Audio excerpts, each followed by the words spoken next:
practitioners get high marks for that, for power, for focus, for speed, but not for stability, not for connection,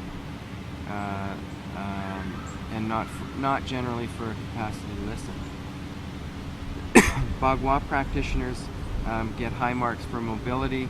Often they develop good connection skills too, like Tai Chi practitioners, although usually not nearly as sophisticated as Tai Chi practitioners. So they get high marks for mobility and capacity to change and transform, but generally speaking, not great marks for power, and generally speaking,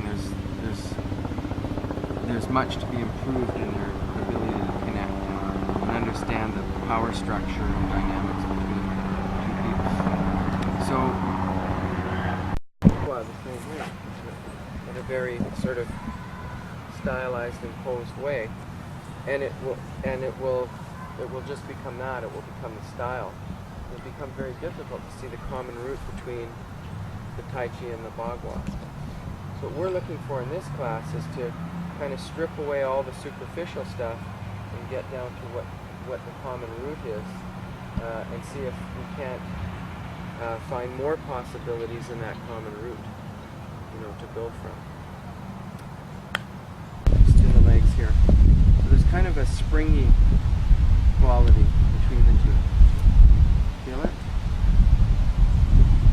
And release. We'll change to the other side. Shift in. Remember to rotate toward the leg that you're settled into. Step out like repulse like monkey.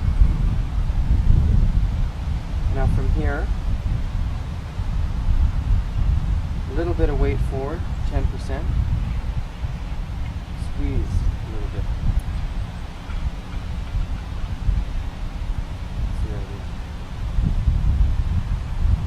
Just a little bit of dynamic tension there.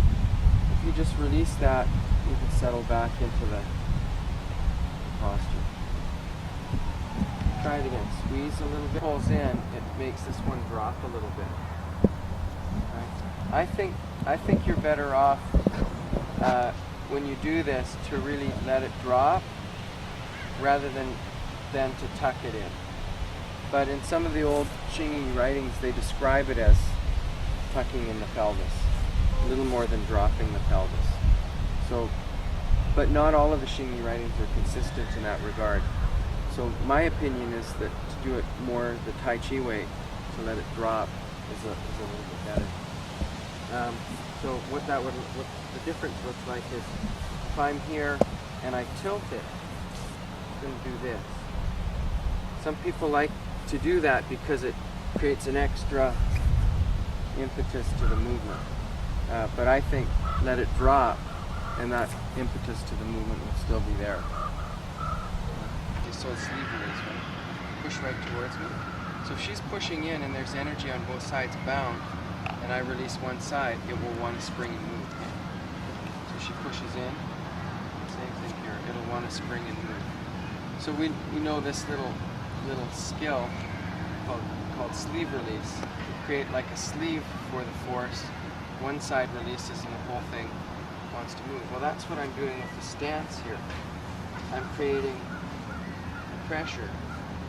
This side stays the same, this side releases, so it points out. See if you can find that in there. Looking back is when I feel him withdrawing, I'm going to settle into my hip in this way, so that by the time he steps, I release and it tracks.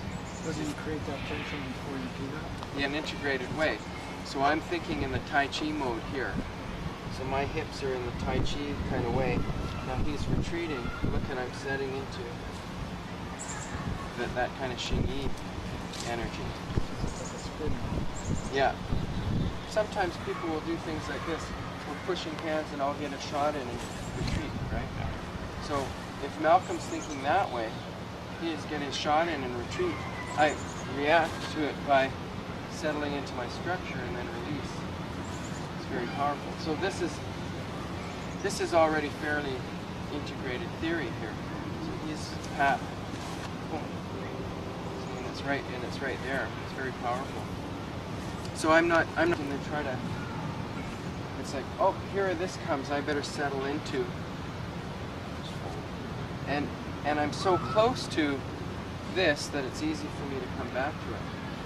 So if say for example, I'm in that sort of Tai Chi mode with the legs, Malcolm retreats here, I follow, but I can get back into that Tai Chi mode really easily.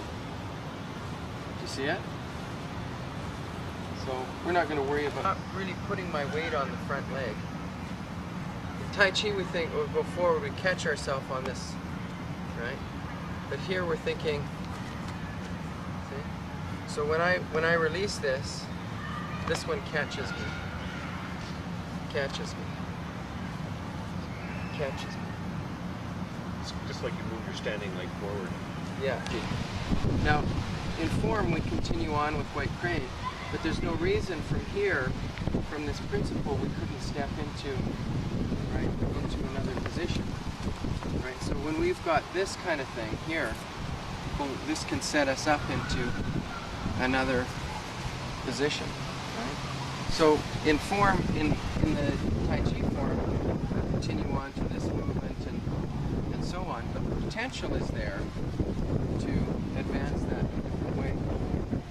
Guitar, you can almost see play the guitar as setting up for brush knee with that energy. You see it? If I just take this energy and throw it in where it feels like it can be used. Watch here. So here. See it?